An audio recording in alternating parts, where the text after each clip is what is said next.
Salut à tous, c'est Islem pour Buzz de Fou. Quand les pensées m'emportent, j'ai les ailes cramées, pourtant je m'envole encore et encore. Survole le monde de mon regard, ma seule constatation, y a overdose de désespoir et encore. Bonjour Islem. Salut. Merci de nous recevoir pour Buzz de Fou. Merci à vous. Ça me fait vraiment plaisir Moi de t'interviewer pour la sortie événement de ton premier album. Ça sort le 21 avril prochain, on va en parler plus longuement tout à l'heure. D'abord je voudrais un peu revenir sur ta carrière qui a été très précoce. Tu as commencé toute jeune, tu avais quoi, 12, 14 ans? J'avais 13 ans, 12-13 ans, ouais. 12-13 ans. Comment est venu ce déclic? Comment tu as découvert que tu avais cet organe incroyable, ce pouvoir de chanter? En fait je chantais déjà toute seule au quartier avec mes copines. Elles me disaient ah, tu chantes bien et tout, mais je le prenais pas au sérieux. Puis un jour, il y avait une scène de quartier qui tombait pile le jour de l'anniversaire à ma maman. Je me suis dit, bon bah là je vais lui écrire une chanson, je vais chanter devant un vrai public. C'est un signe. Mon premier aussi. public, voilà, c'est les gens du quartier. Et Ouais. au final, là j'ai vu que les retours ils étaient super positifs. Et de là, je me suis inscrite à l'activité studio, etc. Et voilà. D'accord, et c'est là où tu as commencé. T'écrivais aussi un petit peu en même temps? Un petit peu, ouais. Ouais. Je gratouillais, je commençais. D'accord. Et du coup, pour se lancer dans la musique, en plus très jeune, il faut une certaine force de caractère, il faut s'accrocher à ses rêves. Qu'est-ce qui t'a donné l'envie de perdurer comme ça dans la musique? Parce que ça aurait pu rester juste une activité de passion en fait. Bah à la base j'ai commencé comme ça, c'était pour moi qu'une activité. Mais lorsque Nesbill il m'a pris sous son aile et m'a présenté à son équipe, on s'est lancé avec Dany Sainté, mon compositeur, on s'est lancé avec eux et on s'est dit de toute manière on n'a rien à perdre et pour moi c'est que du positif.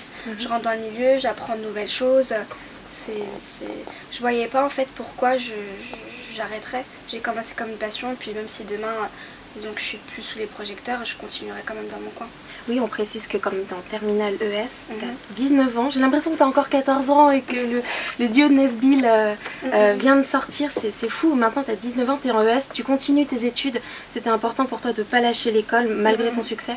Ouais, c'était important parce que on sait qu'il n'y a pas tout le monde qui a la chance de pouvoir vivre de son métier, de sa passion. Dans le domaine artistique c'est super difficile. C'est tout ce qu'on te souhaite d'ailleurs. Ouais, merci.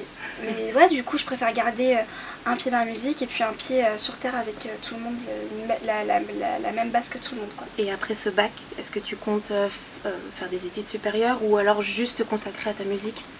Pour le moment je ne sais pas, pour le moment je sais pas vraiment. Je sais que j'ai fait toutes les inscriptions nécessaires pour pouvoir aller en études supérieures. Mais si vraiment je vois que y a une tournée qui se présente, je dois faire des concerts et tout, je prendrai la musique, quoi. Alors, tu as participé à plein de projets, on en oublie même qu'en fait c'est ton premier album. J'ai envie de te demander où est-ce qu'il nous mène cet album? Où est-ce que tu nous emmènes? Bah, je vous emmène en fait dans mon univers, dans ma perception de la vie, tout en rime et en mélodie, avec toujours cette petite touche urbaine, hip-hop, rap R&B, mais j'essaie quand même dans cet album de varier un petit peu les styles et de donner à tout le monde quelque chose qu'il aime.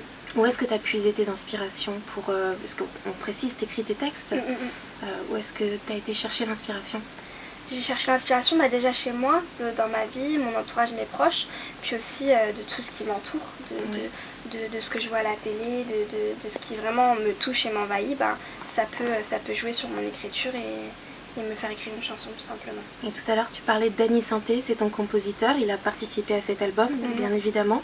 Je voulais revenir aussi te demander des nouvelles de Nesbill qui a beaucoup travaillé avec toi auparavant. Est-ce qu'on le retrouve aussi sur cet album? Ouais, Nesbill on retrouve sur cet album. Il apparaît une fois dans Encore et Encore parce qu'il dit une petite phrase qui me tenait à cœur à la fin du morceau. On veut changer mais on a peur de ce qu'on va devenir. À la dérive, quitter ce navire avant qu'il chavire. On le retrouvera avec moi dans un featuring, qui a quelque chose d'assez original et puis voilà, j'espère que ça va plaire. On peut avoir le nom de ce featuring ou pas? Ah non, je vais annoncer la tracklist bientôt de toute manière. Ouais. Et voilà. D'accord, alors tu peux vite fait nous donner peut-être des nouvelles de lui? Est-ce que lui il a des projets de son côté? Lui il se porte bien, je sais qu'il continue d'aller en studio, il écrit, etc. Après la question est-ce qu'il compte vraiment sortir, faire un projet, sortir un EP. Je sais qu'il y pense, mais je vais pas me prononcer à sa place, quoi. D'accord. Alors, tu es très active sur les réseaux sociaux, sur YouTube, tu as ta propre chaîne aussi, Islam TV.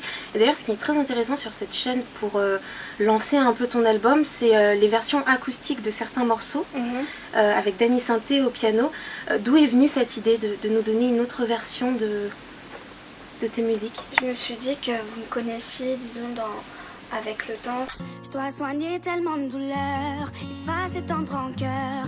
Certains meurent avant l'heure, pendant que mon cœur se meurt. C'était un guitare-voix. Dans mes featuring, c'est toujours des featuring avec des rappeurs. Je me confronte au passé. Je vois ça me ronger comme un affront. Je m'efforce de l'oublier. Et je voulais que vous découvriez un petit peu une autre facette de moi.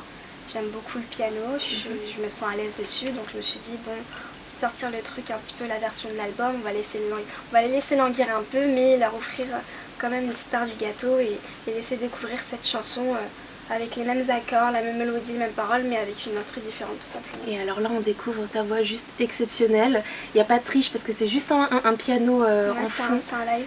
Ouais, c'était important pour toi de faire un album très vocal parce qu'il y a plein de modulations, il y a des aigus.